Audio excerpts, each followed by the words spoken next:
Halo guys, kenalin aku Nabila Zahra, mahasiswa farmasi Universitas Batu Kencana yang mengikuti program MBKM sebagai asisten mengajar.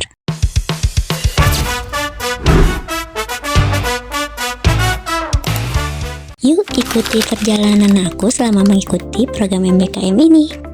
Program MBKM ini menjadi kesempatan bagi aku untuk belajar langsung di lingkungan akademik. Selama program ini, aku berperan sebagai asisten akademik di program studi D3 Farmasi dan RPL S1 Farmasi. Pada program studi D3 Farmasi, aku mendampingi praktikum teknologi bahan alam, serta manajemen farmasi dan akuntansi. Sementara itu, pada RPL S1 Farmasi, aku mendampingi praktikum standarisasi bahan alam dan analisis farmasi sediaan liquid, semi solid, dan solida. Oke, yuk kita mulai. Sebelum praktikum dimulai, hal pertama yang harus aku lakukan adalah mempersiapkan diri. Salah satunya adalah menggunakan jas lab.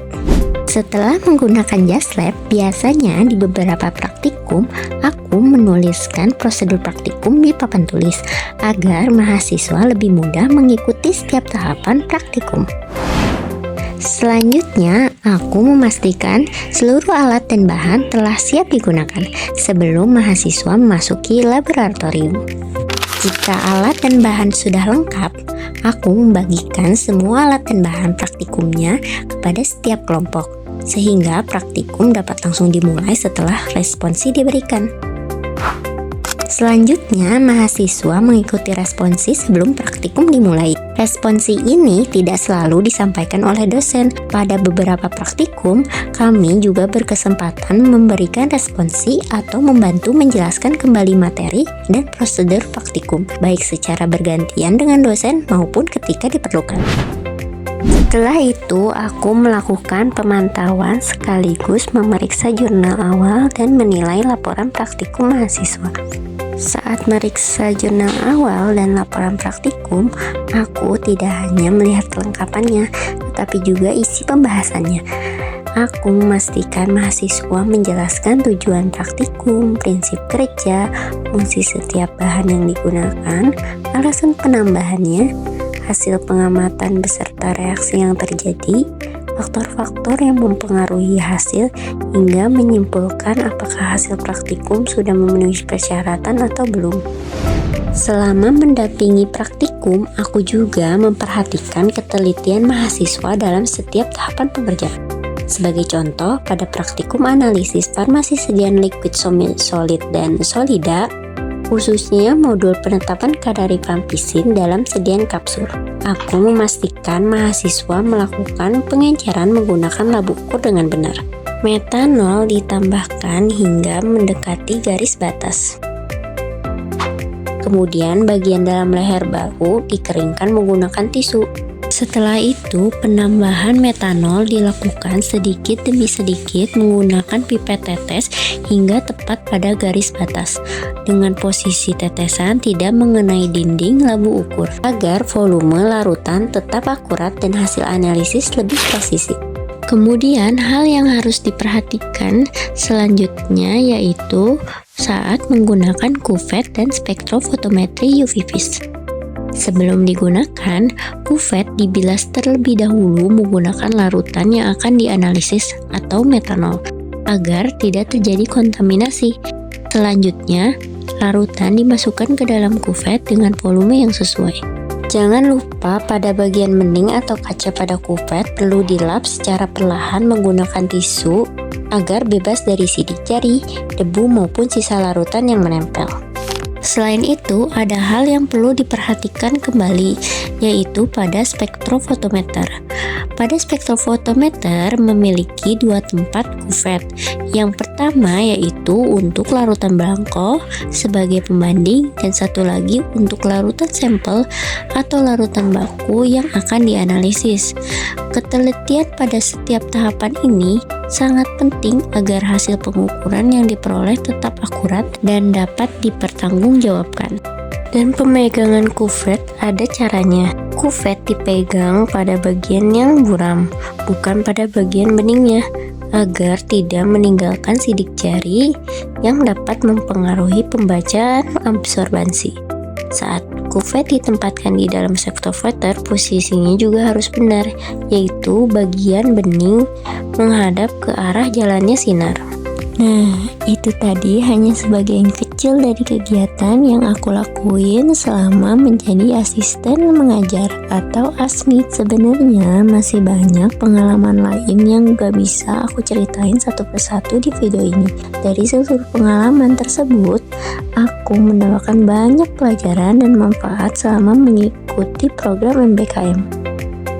Mungkin banyak yang penasaran ya, sebenarnya apa sih yang aku dapat selama mengikuti MBKM ini? Yuk simak selanjutnya.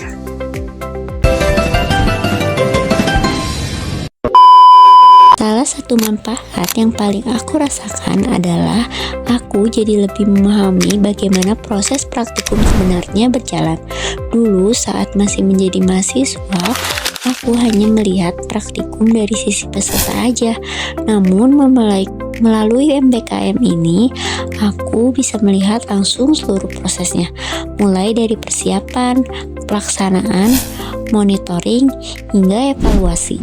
Dari sini aku jadi menyadari bahwa praktikum berjalan lancar karena banyak hal yang harus dipersiapkan di balik layar. Selain itu, MBKM juga membuat aku kembali mempelajari materi-materi praktikum yang pernah aku pelajari di perkuliahan.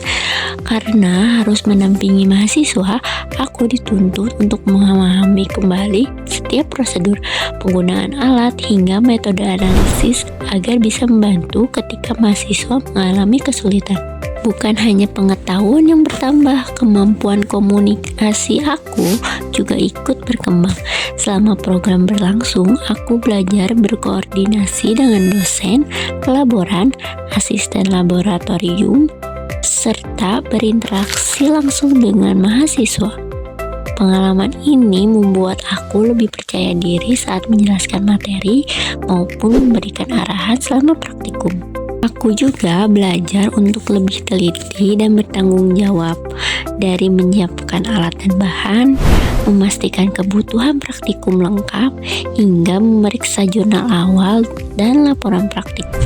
Semuanya mengajarkan aku bahwa hal-hal kecil pun sangat berpengaruh terhadap kelancaran kegiatan praktikum. Bagi aku, MBKM bukan hanya memberikan pengalaman belajar di luar kelas, tetapi juga menjadi bekal untuk mempersiapkan diri menghadapi dunia kerja. Melalui program ini, aku belajar bekerja sama dalam tim, beradaptasi dengan berbagai situasi, serta menjalankan tanggung jawab dengan lebih profesional. Hal baru lainnya yang aku dapatkan selama mengikuti MBKM ini adalah yaitu pemahaman lebih mendalam mengenai manajemen farmasi dan akuntansi. Karena di S1 farmasi belum ada mata kuliah yang mendalami seperti manajemen farmasi dan akuntansi yang berada di D3 Farmasi. Selama mendampingi praktikum ini, aku jadi makin belajar tentang penetapan harga jual obat, perhitungan biaya resep, pencatatan transaksi harian, penyimpanan obat, hingga pemusnahan sediaan farmasi dan BMHP. Dari pengalaman tersebut, aku menyadari bahwa seorang tenaga kefarmasian tidak hanya dituntut menguasai keterampilan di laboratorium, tetapi juga perlu memahami aspek manajemen agar pelayanan kefarmasian dapat berjalan dengan lancar. Sekian cerita perjalanan MBKM dari aku. Terima kasih kepada semua pihak yang telah mendukung, dan terima kasih sudah menyaksikan video ini, dan sampai jumpa lagi.